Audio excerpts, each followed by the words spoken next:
Hello guys, কেমন আছেন আপনারা? সবাই ভালো তো? আমরা খুব ভালো আছি। আর আজকে একটা নতুন ভিডিও নিয়ে এসেছি। আজকে আমাদের বাসাতে বৈষ্ণব সেবা ছিল, ওটারই প্রসাদ খাচ্ছি, ওটাই দেখাচ্ছি আপনাদেরকে। প্রথমে মাখা প্রসাদ দিয়ে দিল, তারপর লেবু দিয়ে দিল, পরে নুন আর মরিচ আমি নিজে খুঁজে নিয়েছি। তারপরে ওইগুলো যাওয়ার পর এসে গেল আমাদের মেন অন্ন। অন্ন দিল, অন্ন দেওয়ার পরে পাঁপড় তো পাঁপড় দিয়ে তারপরে খেলাম একটু। খেয়ে তারপরে এসে গেল কলমির শাক। তো লেবু চিপে নিচ্ছি, কারণ লেবু চিপে খাওয়ার মজাই আলাদা হয়।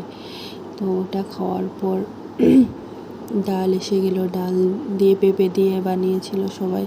তো ওটা দিয়ে মেখে নিলাম ভাতটাকে। আর আমার ভাতটা মেখে খেতেই খুব ভালো লাগে। মানে কেউ কেউ আছে না শুকনা শুকনা খাবে না, আমার ডাল দিয়ে খেতেই খুব ভালো লাগে। আর তারপরে এসে গেল কচুর শাক আর সজনে দিয়ে বাদাম দিয়ে বানিয়েছিল ওটা। আজকে এত টায়ার্ড হয়ে গেছিলাম আর পুরো একদম ভিডিওটা করারই সময় পেলাম না। তারপরে এসে গেল নিরামিষ তরকারি, যেটা সব কিছু দিয়ে একটা ঘ্যাট হয় ওটা। তো ওটা দিয়ে খেতে খেতে এসে গেল পনির, আলু আর কাবলি চানা দিয়ে বানিয়েছিল একটা তরকারি ওটা। ওসব শেষ করে তারপরে এসে গেল আমড়ার চাটনি।